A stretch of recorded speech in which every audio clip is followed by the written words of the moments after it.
What's going on, guys? Mr. Maltese here with today's asynchronous 8th grade social studies lesson. So today we are going to be talking about something called the Mattox House. So to give you a little bit of background information, the Mattox House was a sharecropping home purchased by Henry Ford. Now, when Henry Ford bought the house, he wanted to have it put in a museum.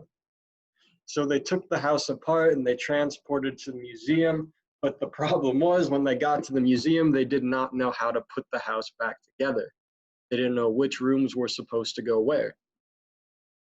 And so we'll come back to that idea, so hold on to that for just a minute. We'll come right back. But first, let's talk about what a primary source is, because we'll need to know this for today.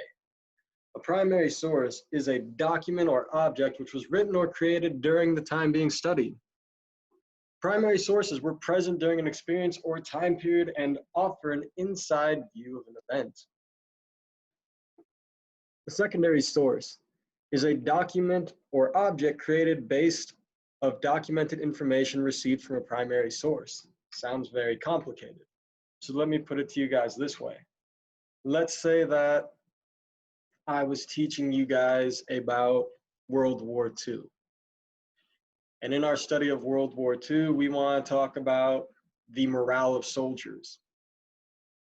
And I found a letter that was written by an American soldier back to his family back home. That letter would be a primary source because it was written by someone who was at the event we're studying. Now, using what I got from that letter, I would write up my own document called Mr. Maltese's Guide to World War II Morale.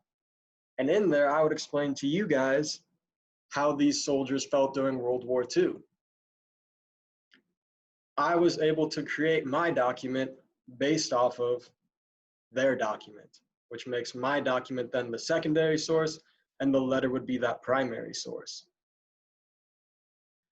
So let's talk about what we're going to be doing today using these ideas of secondary, primary sources, as well as all of our analyzation skills we've been working on these past couple of weeks. So the driving question, you guys, for today's lesson, I want you to be focusing on: what was the floor plan of the Mattox House in the 1930s? What you are going to be doing is what they couldn't do. You need to put the Mattox House back together using information I am going to give you. I am going to give you guys a list, I shouldn't say a list, a group of different sources, some primary from people who lived in the Mattox House or people who lived next door, some secondary sources from people who studied sharecropping houses. And using those sources, you are going to read through their information and you are going to draw a layout of the Mattox House using those sources as well as these pictures here. These pictures label for you the front, the back, the arbor, and chimney side of the house. I have put together for you guys just a really simple template. So this is what the perimeter of the house is going to look like. Inside the house, as you can see here, I have the information of what you need to label right here, guys. You are going to do interior walls, meaning walls that separate rooms in black, and any doors in the house, I want you to do the color red. So you're going to use the line tool up here. You can click and drag wherever you need. Boom, you got an interior wall. And again, for doors, all you got to do is change it to red. So for example, let's say you wanted to put a wall there, and just 1 second. And you wanted to put, not there. There we go, a door right there. You'd go back up here, click red.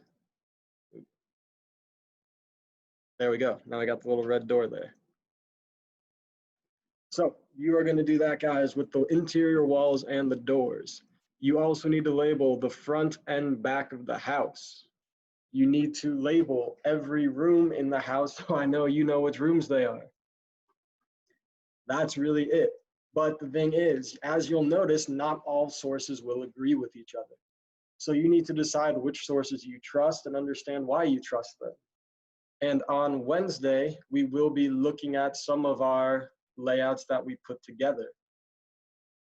All right, guys, if you have any questions, please stop back into the class and I will help you out with anything you have questions about, or come see me during office hours, please. Good luck, guys.